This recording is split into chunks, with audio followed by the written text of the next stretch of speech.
Kia ora, and welcome to the video. Today I will be talking about the infamous Bob Semple tank. Yes, that one. You'd be mistaken for it being built by some low-tech country, but no, this tank was the brainchild of New Zealand's own Bob Semple. Funnily enough, he got the inspiration from Caterpillar tracks from the United States and Britain between the 1930s and 1940s, and in 1942, the first of three Bob Semple tanks, well, all three Bob Semple tanks, were constructed. However, this isn't where I'm going to start.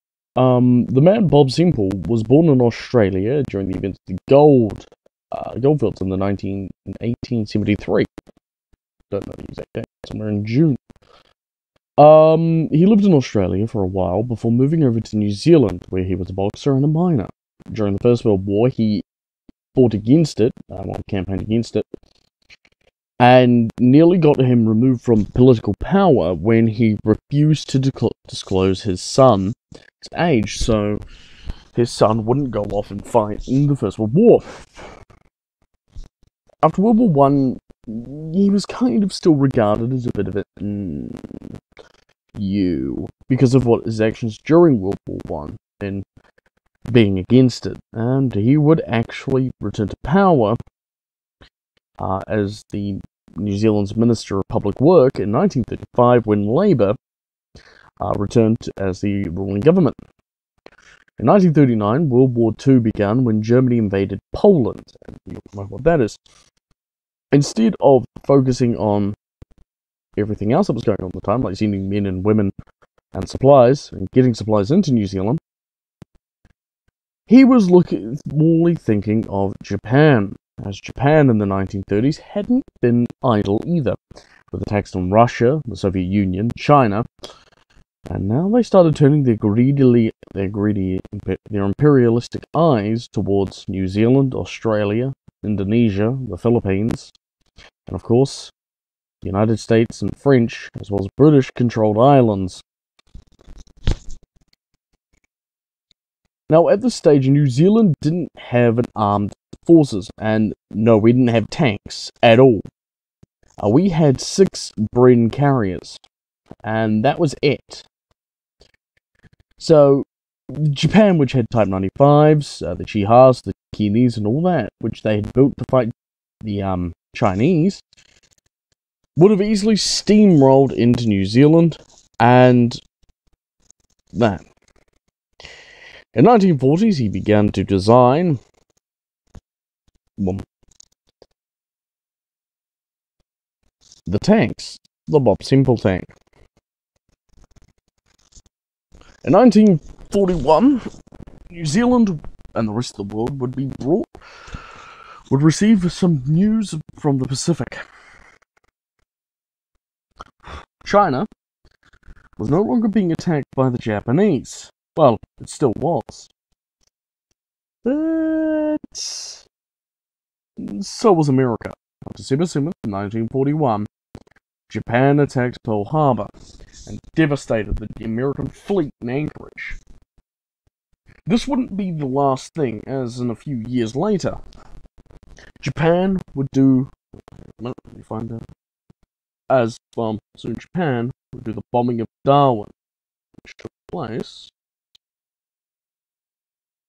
on February 19th, 1942. Not even a couple of months after the attack in Pearl Harbor.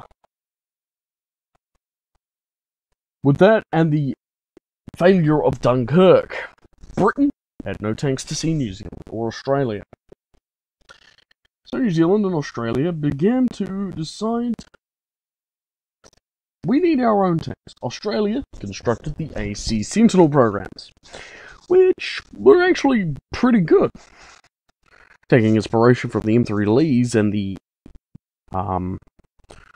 other tanks that the United States had, it was really quite good.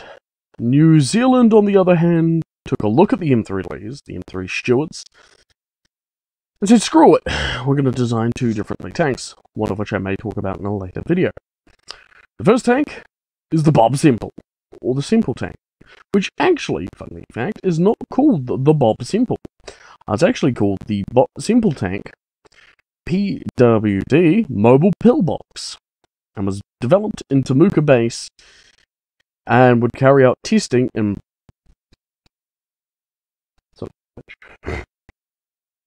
I read this earlier.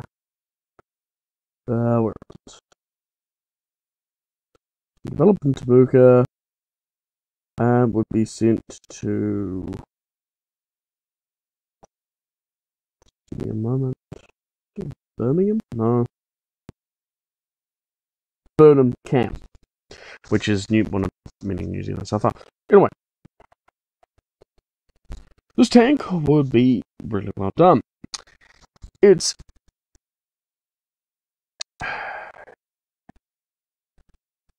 had basically the idea that kickstarted it, was to take a tractor, modify it, well, not even modify it, but build an armor casing for it so that it could still be a tractor at the end of the day, but be used for it.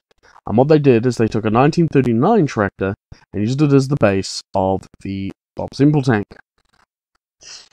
The dimensions of the tank was 4.2 meters by 3.3 meters, 3.30 meters by 3.65 meters. That's its dimensions, like the front, the rear, and the sides. It's a very, very large tank. It weighed a total of 18 tons, included 2 tons of armor plating, had a crew of 6, 1 commander, 1 driver, and 4 machine gunners. More on that later. It could actually carry up to 8. Its propulsion was a 6-cylinder Caterpillar diesel 95 kilowatt, 172 horsepower engine. It was also given a 108 horsepower flywheel and a 96 horsepower drawbar. It had an armor thickness of 0.5 inches around the side, 12.7 millimeters, manganese steel and corrugated armor form backed by 0.31 inches of, which is 8 millimeters, of steel plate. At a speed of 12 to 2.5 kilometers an hour. Its suspension was an RD8 Caterpillar 1939 modified. It had a fuel intake of 90 liters of diesel, and its armament had six 3.0 Bren light machine guns with 225,000 rounds of ammunition, which were located one on each side, one on the front, one in the rear, and one in the turret. The one in the turret, as a proposal done by Semple himself, was to take the turret one off and replace it with 37mm. We're going to talk about that now. One of the many things considered for the tank was removing the turret and giving it either a 37mm or a 40-pound or a 14mm. The 37mm for the M3 Stuart was considered. However, because of this, it would have had to introduce another person, a loader, as well as rounds for the cannon. Because they couldn't get their hands on the British 40-pounder or even any spare 37mm, the proposal was quickly dropped. But was still considered. The tank, however, wasn't perfect. I mean, as you've seen in games like, well, if you've seen a model of the tank, you've noticed that it's a massive thing.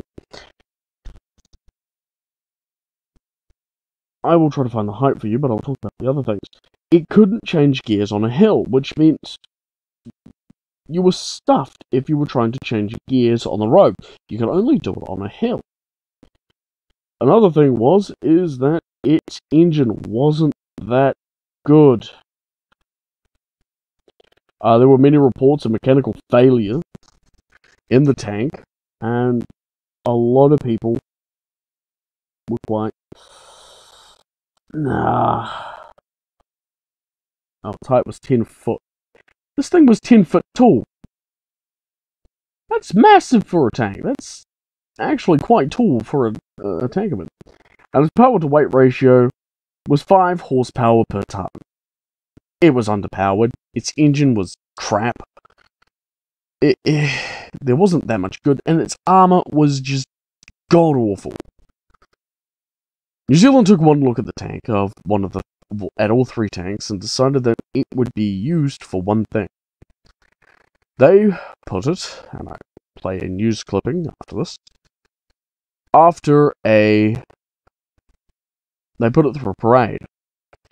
This parade, however, wouldn't do well. It would just showcase the tank, and of course a lot of newspaper clippings, and they got their hands on them, and began drawing the tank up compared to other tanks, such as the Valentine tank.